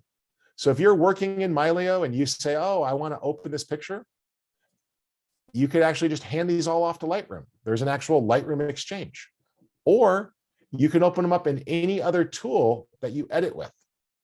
So you could just select pictures and then hand them off to any of those other photo editors by just choosing them. So it has the ability there to scan and keep them all in sync. And so under the photo command, with one click and handoff, it's going to open it up into another tool. So this is pretty cool, but I want to show you something that's even cooler for a second. Let me stop screen sharing. And I'm going to show you my phone for just a minute. Share screen. And here's my iPhone. Okay. Here's Mylio on my iPhone. And here, running on an SSD, which is way faster than the spinning hard disk that you saw waiting to spin, is my entire photo library. So on my smartphone, I have thumbnails of every picture, okay? And on my iPad, while that's loading, I have smart previews of every picture. So here we go. Well, let's go through, right? All the way to the most recent. Boom. Right? So here's recent pictures that I took on my iPhone. They're already in Mylio automatically. Oh, here's that trip. Oh, there's some video there. Oh, we took the scouts to the Air and Space Museum. Oh, cool. Right? I can start going in and seeing all those on one device. Oh, I was doing a review of the platypod. Let me see that. I can flag it, rate it, add color labels. All of those things show up in any other photo tool. So I can write on my phone, I can say, oh, that's garbage. I don't want that picture. Delete. Yeah, delete it everywhere. When my phone syncs to my library at home, that picture's in the trash. So I can clean up and sort and rate pictures right here on my smartphone. None of this is in the cloud. Here, let's go to airplane mode. None of this is dependent upon the cloud. So you can actually browse and see everything right on the phone with no network connection, no cloud library. Everything is there, right? And if I search for something, there's character recognition. So I could say search for, let's do Prince. There. It found places where Prince appeared. Oh, this was Prince William Park in the metadata. Here is a ad of Prince and a copy of a CD and a ticket stub I had and a screenshot. Cool. How about beer? Oh, look, there's shots where the word beer appeared and it was able to recognize it through optical character recognition, the word beer. Isn't that crazy? So you can actually find content through what it's able to find and what's in there. And it's not always 100% accurate, but it certainly helps you get in there and find things. So everything is on my smartphone. This means no matter where I am in the world or what I'm doing, I can compare my photos to my calendar. So when I say, oh, this summer, I remember we were, down in July. Where were we? Oh, yeah, in July that one time, I remember we went, there it is. This is the farm. Cool. Yeah, there it is. And I can just tap and go to that location. Or, oh, yeah, where were we? Oh, yeah, I was back there. Oh, yeah, I went out with Elia Licardi and we were photographing. There we go. There's all those pictures from that photo trip we went on. And I can find it. So look at how everything is available. I can look at the map and say, oh yeah, how about that time I went to Japan, right? I can go in, see all the pictures right there on my map, and I could start to explore. I can go back and they're on my mind. I could take a look at pictures when I visit my friends in Kiev. So if I go on over here to the Ukraine, I had many times to visit and see my friends there at Skylin. I can go in and see all of those pictures. So I have pictures here from both Kiev and a photo trip I got to do when we went. Now, these are ones that were shot on the phone, but look at this. This was shot on the phone, but there's my friend Alex, and we went out that day and I had a beer. Oh, but I know I had pictures from that trip that didn't have GPS data. Well, no problem. Let me go here and I'm going to look up that date. Yeah, that's me. There's the date. Cool. I could say, oh, go ahead and take me to things from that time. There's info, and you can go to the date, right? There's that calendar. I can modify it. Or I can go ahead and say, oh, go ahead and show me things on the calendar. Boom, right? That was that day. Cool. August 30th. Good. Well, let me just zoom in there and see things from that same time frame. Oh, there was that one. Here we go. And so all of a sudden now I can start to find things from a particular date, and I know exactly when they were captured. Or I could say, show me everything on a map or a folder. So as you're browsing and finding things, you could actually go in and locate stuff. So let's go all the way back here to the top level. And I'm just going to go to folders or albums. Oh, and here's something that's cool, right? So here, let me go and go to these linked ones. And let's say I was working remotely. And I realized, I'm going to get out of airplane mode for a second. I realized that there was a picture I wanted to edit and send to a friend. By the way, this also works on your laptop the exact same way and your tablet. I could say, oh yeah, when I was there at that lavender farm, yeah, I had a chance to shoot those flowers. I need some of those. Tap the button, and I could say, pull down the original raw files. Boom. It's grabbing the raw files right off of my hard drive at home. So when I say I'm ready, and look, there's the color labels and stars right from AfterShoot. And I say, oh, there it is. Yeah. That's a Sony RAW file. Look at that. I'm zooming on the full quality RAW file. It pulled it down off of my home hard drive. Oh, cool. Well, I want to edit that picture. Let me go ahead and do some basic edits. We'll go in here. Cool. Done. And look, I'm actually editing the real raw data right on my smartphone. Done. Oh yeah, let's do a little lift there to the shadows. Done. Let's go ahead and just recover the highlights. Done.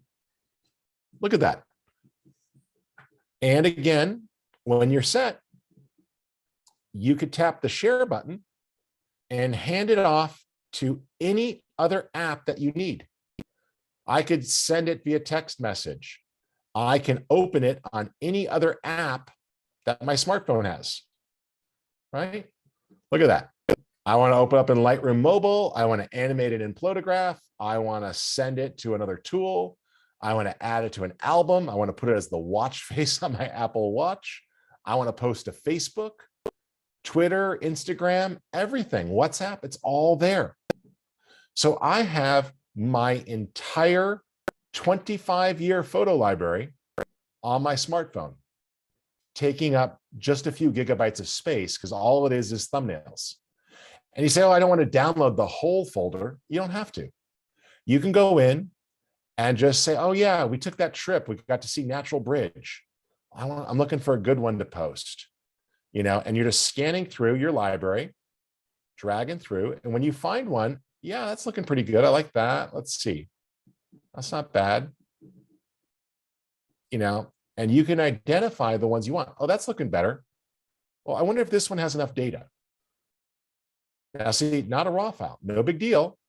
I just have the thumbnail, but I can click and tell it that I want it to actually download the original file. And it's going to go and pull that off of my hard drive at home, as long as the computer is running. Or if you have it in the cloud, there, it pulled it off of my Amazon cloud. And look, I could say, oh, well, I'm not sure. Let's see if we lift up those shadows, if that one's usable. Yeah, not bad. And let's just lift the exposure a little. There we go. Yeah, there's plenty of data in there. Cool. Done. So you have the ability to on-demand access all your stuff from anywhere. And if I delete things, move things, change the metadata, change the label, all of that information syncs. So on my smartphone, I just have previews. On my iPad, I just have thumbnails. On my iPad, I have everything with a smart preview, meaning every single picture is in a raw state. So if I see a picture that I want to edit, it's super simple. I can just tap it, go into it. Let's stop doing multi-sync. Here we go. Select none. There we go. And I can just scan through my library. If I find something I think I want, tap to open. And then I've got it. I could check that out. Look at sharpness, zoom, edit, tap a button, and I'm editing it, or I could hand it off to any other tool. Mylio just facilitates the organization of the hard drive.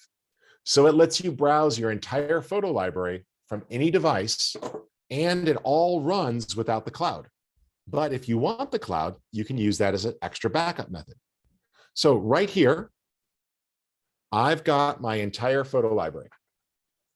This is 450,000 pictures. All the way back to some of my oldest scans from my dad and me, and I'm starting to scan in other historical photos. See, look at that. All sorts of stuff. Boom, everything. There's my entire library. And I can go by searching by date, location, map, or anything else. And again, if I clean it up, it's there. So when I get on the airplane later today, I'm gonna have my picture library with me. I can go through and take some of those photo shoots that I haven't had time to process and just mark the best pictures, flag them, reject the ones I don't want. If I want to free up space, I click a button and it's deleted. And when I get home, it's deleted on my hard drive. It's that simple to put all these pieces together. All right, let's answer some of the questions. There's about 15 open questions here, but I hope you guys see how this works together. Okay, so here we go. Does Mylio take up a lot of space with local storage? Nope, it's up to you. So what's happening with Mylio is those devices don't take up much space. So my iPad is set to have a smart preview of every file. So that 8 terabytes of raw data takes up about 600 gigabytes on the iPad. But I don't have to put everything on the iPad that way if I don't want. My smartphone is only getting the thumbnails. So if I said thumbnails only on my phone, there we go. it's only going to have thumbnails. And that would take up very little space. Currently, I told it to take up 150 gigs, which means auto-optimized. It's a mixture of thumbnails and some of the RAWs because I was working with them. But look, thumbnails only 7 gigabytes. So 9 terabytes of photos becomes 7 gigabytes of thumbnails on your smartphone. That's a thumbnail that you can browse, search, organize, and then on demand, click and pull down the raw files as needed. Back at your house, you have vaults. So here I have a cloud vault and a hard drive vault. That means that every one of my pictures is backed up and copied there as I work. So if I import something on my laptop and I'm in the field, if my internet is fast enough, it copies to the vault and the cloud. Or when I come home, it copies to the vault and the cloud. So it will keep those organized and prevent you from erasing. And you can see how everything is in sync. So right now it's scanning. It says my laptop is currently not online. My laptop needs 1,400 pictures. So before I go on this trip, when I open up my laptop, it's going to download 1,400 thumbnails for the pictures that I recently shot and brought into my photo library that don't exist on my laptop. I don't have to do anything other than open up the laptop with Mylio running and it will synchronize. See how that works? My phone here is downloading 160 files that it needs. There we go, 162 to go. So it's only pulling down the previews that the phone needs to back those up. So it keeps everything in sync. So Mylio lets you create a network between your desktop, your laptop, your phone, your tablet. I added Amazon Prime free cloud storage, free with my Amazon Prime account. I plugged in a big hard drive as a spare vault. Every picture is getting backed up there. And so it tells me here that it's got 30,000 more pictures to back up to that drive. And you can see that they're just plowing through and backing them up. And it's going through and detecting which pictures have changed, and it's getting them synced and backed up.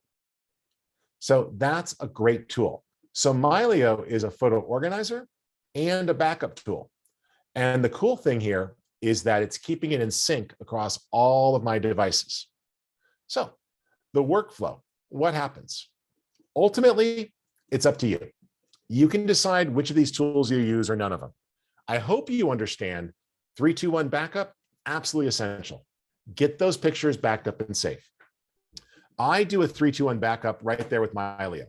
If I import a picture on any one of my devices, take a picture on my smartphone's camera, import something on my laptop, it's going to copy from that device to my backup hard drive and the cloud. Additionally, I'm using Carbon Copy Cloner to back up my hard drive to another backup. And I'm using Backblaze to back up everything to a second cloud. That's when I told you earlier at the start of this webinar, I'm kind of paranoid and I keep everything backed up multiple times. But you could use any of these things to work in tandem. So you've learned about a lot of great different tools today that work together.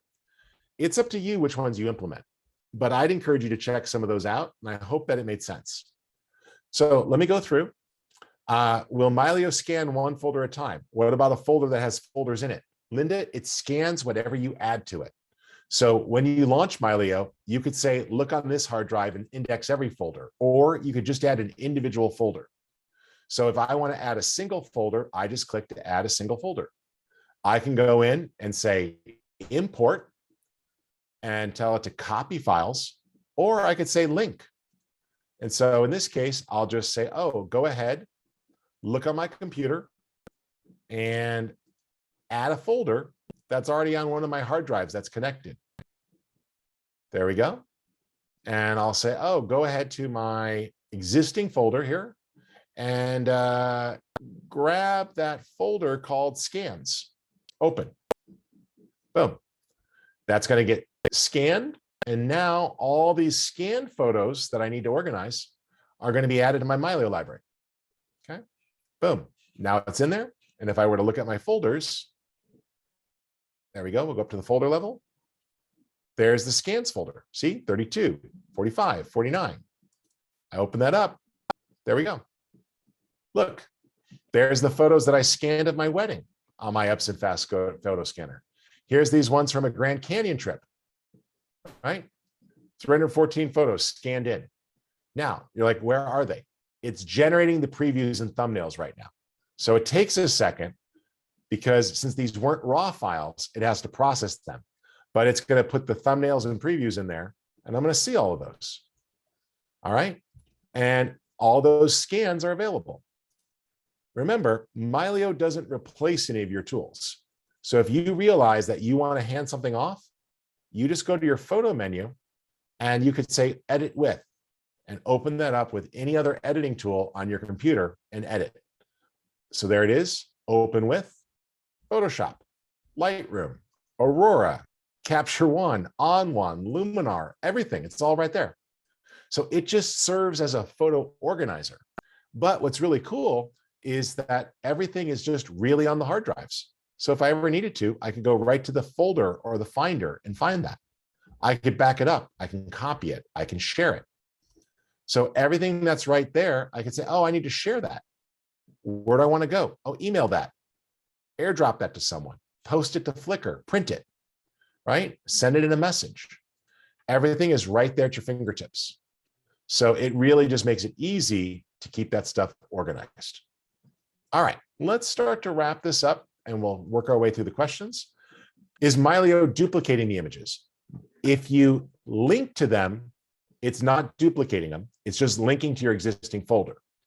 Ed, if you set up a vault like I did, then yes, it's putting a copy on the vault.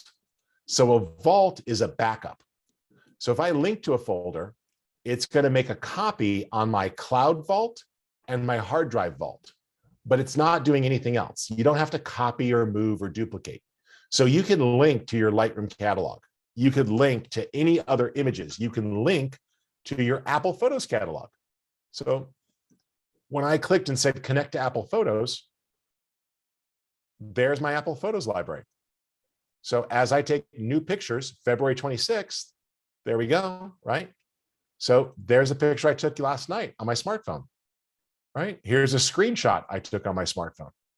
Everything's right there. And it automatically scans and updates. So it will detect when there's new pictures on your smartphone and bring them in.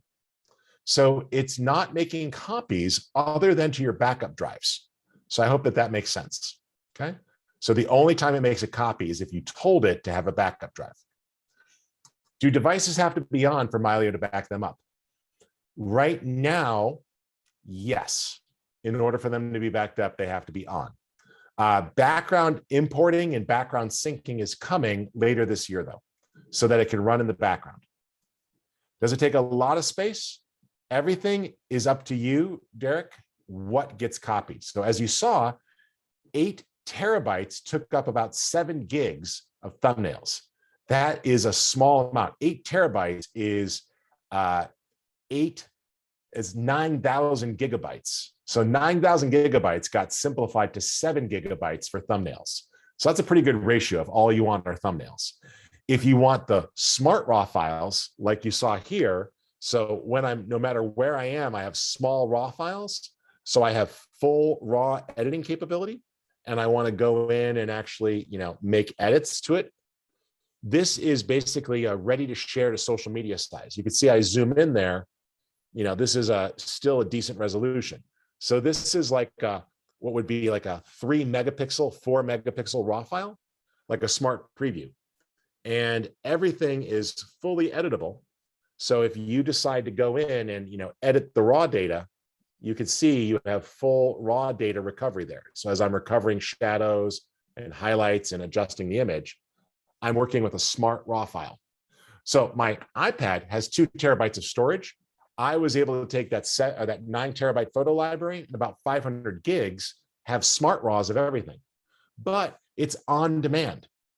So if you're working in a folder and you realize that you want the full raw files, you could just say, oh, I want all of these raw files from that photo walk in New York City. Tap the button, download the original files. Boom, you're going to get them. Oh, hey, I'm working here and I want all the raw files from that trip to the sunflower farm. boom, it downloads. And as long as my computer's on, or I'm on the same network, or it's in the cloud, which it is on my Amazon cloud, it pulls them down to my iPad on demand. And that's the same thing on your laptop. So you don't have to store everything there. You just click a button when you want the raw files. So you have whatever you want, thumbnails, raws, or anything else. And when you sync things, it's crazy levels of control. So you could say, for example, oh, on my smartphone, the only thing I want to sync is files that have a 5-star rating, or the keyword portfolio, or a color label of blue, or any combination of that. So you can go in and precisely choose criteria for how things sync. And so you'll always have the thumbnail, but you could set the rule of, if it's a 5-star photo, store the raw file on my laptop. So you have total control over how that works. So I hope that makes sense. It scans as many folders as you want, including nested ones. It only duplicates if you have a vault. So we answered those. Does it add metadata? Yes, it adds metadata, but it updates the existing metadata that's there. But if you decide to move things around, so if I'm working in my library and I say, oh, I got this shoot, like this photo shoot here is processed. I feel like I got all those pictures from Las Vegas organized. I could say, oh, no problem. Add that to my Mylio clipboard.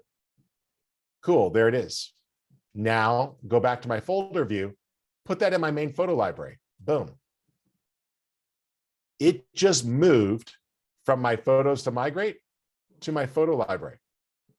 So if I scroll and I go down to that photos from Las Vegas, it's going to be there, right? So there they are. It actually moves them across. So you can organize things and move it from one folder to another. That's simple, or drag and drop or anything else. So if you realize that you want to move those lavender farm pictures because they're ready, I can just say, hey, no problem. Add that to my clipboard, or move folder. Where do you want it to go? Oh, I want to put that, let's see, in my main photo library here. Put that in my primary photo library. Cool, move, boom. Now you see it says updating catalog. It moved it. And if I go to my computer, it's actually moved on the hard drive. So you can totally organize things across all your hard drives and move them from one location to another from this. Yes, Mylio is Mac, PC, Android, Windows, everything, Linda. Works on all of those. Do you correct XIR keywords? Sometimes you can correct things if they're wrong. How many photos can be reviewed? Oh, AfterShoot can easily do 4,000. I was just doing batches that were smaller LP so we can move through it quickly, but you can load in. People use it all the time for, like, multi-day weddings. Nothing is being stored duplicated on hard drives unless you tell it to. Both photos generally recognize all cameras, including RAW and JPEG. All these programs do. We answered, do devices have to be on? Generally. Can thumbnails show the entire image? So these aren't square crops. When you open up a thumbnail, it is everything. So you just go in and it's the full photo. See? So the thumbnails are full images. That's just the grid view. So if I'm on my mobile device and I'm looking at thumbnails, it's not just a square crop. Okay. So here we go. Let's go into a folder. And I say, oh, I want to review some of those pictures there. Oh, by the way, look, there's those scans, right? There's all those scan things we brought in. They're loading in right now with previews, and those previews are syncing. So I'll have those soon. Let's go back. Oh, I want to look at that Costa Rica trip. Yeah, let's look at this trip to San Jose. I could review the whole photo shoot that fast. Yeah, that's the one I was looking for. No, I don't think that's right. Let's look here. Maybe it was Manuel Antonia. Oh yeah, that was the part of the trip I want. Cool. Open. Oh yeah, where was it? Oh yeah, let's take a look at this thing here. We went to the mangroves. Yep, that was the part of the trip I was thinking about. Cool. Open. Yeah, let's look at the photos. Cool. There's that whole photo shoot. There's all the metadata right there on my phone. Entire photo library, 7 gigabytes of data, guys. Everything's available, and you can browse through your photo library at that speed with those solid state thumbnails. Look at that speed of being able to look at every photo you've ever taken on your phone. Please do me a favor. If you are going to download any of these tools, go over to Photofocus because we have discounts on all of them. And so if you head on over to our website at Photofocus, let's just go to photofocus.com. You can click on any of the ads and you'll actually see a code or a discount. So for AfterShoot, the code Photofocus will save you money. And if you download Mylio or any of those other ones, there's just a link that's going to give you a discount. So just come on over and you'll see ads for things on our website. And if you just click, that's going to save you 20 bucks on Mylio when you go to checkout. So just enter it in and it'll take off 20 bucks when you go to discount. Okay. Speaking of learning though, by the way, we have an upcoming conference called the Visual Storytelling Conference that I'd like you to check out. It's running March 10th through 13th, so about 2 weeks from now. It is filled with all sorts of educational resources. So if you go to Visual Storytelling Conference, you will see the full grid, and it's 4 days of education. So Mylio and AfterShoot have hour-long classes there just on Mylio and AfterShoot, but you'll also see all sorts of things: travel photography, creative image editing, Final Cut Pro, live streaming. Nicole Young's going to be talking about Lightroom Classic, planning your shoots, all sorts of things here. So you can go in and easily see things and sort by topic. So if you're only interested in, say, you want to search for certain types of things, like you only want to see stuff about photography and social media, boom, there's all the sessions about photography and social media. Wonderful folks are talking: Joe Edelman, Dave Cross, Darlene Hildebrandt, Jefferson Graham and Scott Bourne, Vanelli, Nicole Young, Matthew Jordan Smith, Scott Kelby. They're all teaching, 100% free to attend. So come check out this conference. Thanks to the folks at Dell and NVIDIA for sponsoring it. I'm one of the organizers of the conference, but it's 4 days of learning. So I hope you guys have fun with that. All right, we're almost through all the Q&A. I appreciate you guys coming out, and we did run a little long because there's a lot of questions. So that's all we're going to cover. But we covered the thumbnails. So Lamberto, I think you feel good. Mylio's edits are non-destructive, Christine. So it's just editing it right there on the device, working with the raw file, making data on the side. So everything is non-destructive in Mylio. And with the raw and JPEGs, I generally just work with the raws, but I will put my edited files in the same folder next to those. So they get shown up. And if I move from location to location, all my pictures stay together. Okay. I don't know a way for iCloud to automatically work with Apple Photos. I don't think they really create that connection. There is a handoff tool that will let you import your iCloud library into Lightroom, but it's a one-time import, not a tool that keeps everything in sync. So there is a tool that they have there for that migration. You can look up Lightroom iPhoto migration, and they have a tool that works with Apple Photos as well. Okay. Time Machine can be considered part of your 3-2-1 backup. The thing I don't like about Time Machine is it's very difficult to manage the snapshots, and it will fill up the hard drive, and you can't just browse it. Something like Carbon Copy Cloner, you can go in and just go to the one file you want and restore, whereas Time Machine wants you to restore the entire date at a time. Okay. All right. Thank you for coming, LP. I appreciate that. And to get a video of this class, we'll post the video to Photofocus next week. So once I get back from the trip to WPPI, we'll just trim the tops and the tails of it, and we'll post this class so you can watch it again for sure. So thanks for coming. So thanks for that. And Christine, we told you about how to do it. You just rescan. So if you're in Lightroom, you tell it to scan for the photos and it will reload the metadata. That's why it's telling you there's an error, because Lightroom has some metadata and the other application had some metadata. You have to scan for those changes. Okay. All right, good. If there's any other questions, ask them. Otherwise, I think we pretty much got through everything. Thank you guys so much for coming out. I hope you had some fun. And please head on over to photofocus.com if you're interested in any of these tools. We'd appreciate you clicking there. Not only do you save money, but we get credit. So thanks for coming out, guys. I hope you had a great time. And if any of you are heading to WPPI in Vegas, I'll be hopping on an airplane in about 2 hours. So I'll see some of you there. Thanks, everyone.